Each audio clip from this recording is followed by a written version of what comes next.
Corey Feldman has no idea what it's like not to be famous.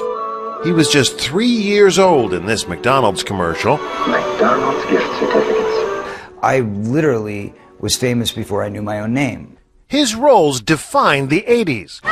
Goonies. This was my dream, my wish. Stand By Me. You call my dad a loony again, and I'll kill you. License to Drive. The only difference between you and that greaseball is that he has a license and you don't. Films that propelled him into the spotlight for his entire youth. But being famous so young, he says, caused serious damage to him and his friends. Do you feel like you missed out on a normal childhood? What childhood?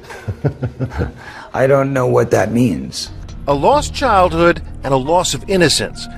He blames the adults, not just those looking to profit from charming children, but also some with far more sinister motives. I can tell you that the number one problem in Hollywood was and is and always will be pedophilia. That's the biggest problem for children in this industry. The casting couch even applies to children. Oh yeah. Not in the same way. It's all done under the radar. Nobody talks about pedophilia. It's the big secret. And it's widespread? Oh yeah. I was surrounded by them when I was 14 years old. Surrounded. Literally. Didn't even know it. It wasn't until I was old enough to realize what they were and what they wanted and what they were about and the types of people that were surrounding me till I went, oh my God, they were everywhere like vultures.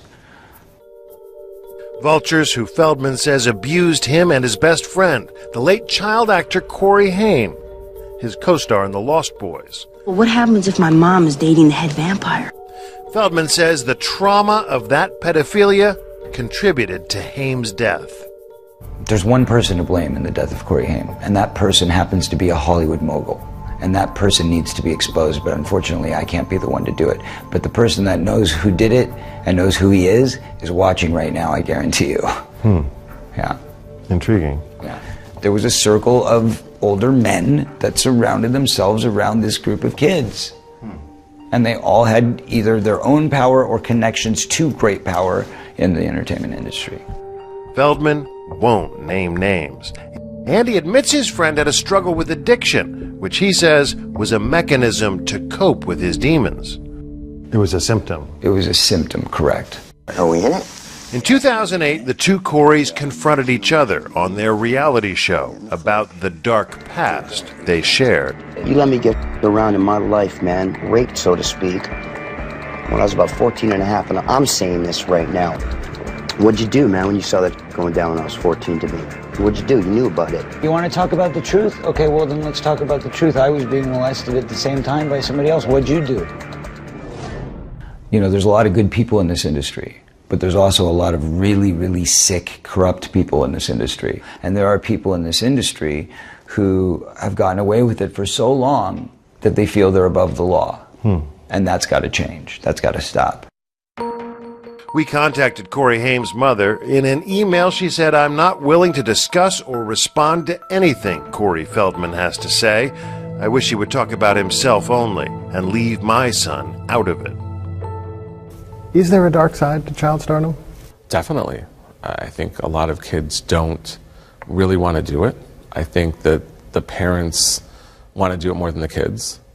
Chris Snyder says for most child stars, it's the parents that can cause more damage.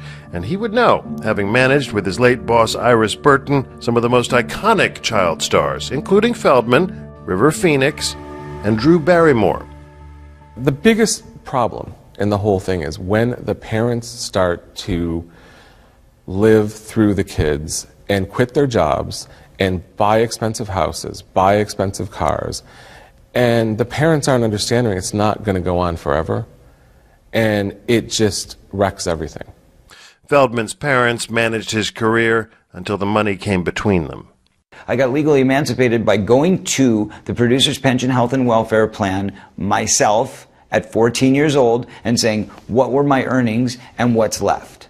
Earnings, by the time I was 13 years old, $1 million, which is really not that much money, but in those days it was.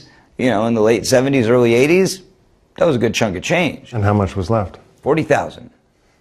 And guess what? When I went in for the emancipation trial, my father said, since I spent my time with you on your last film and took it away from my office where I should have been focused, instead, I'm going to ask you for that $40,000 back as repayment for the money that I lost in my business. You had to pay your dad? Correct. You can check the court filings. That was a fact. Wow. So I started at 0 at 15 years old, coming out of the hole. We asked the court for the records, but they're sealed. In a statement, Corey's father, Bob Feldman, told us any money that the court awarded is a fraction of his claim.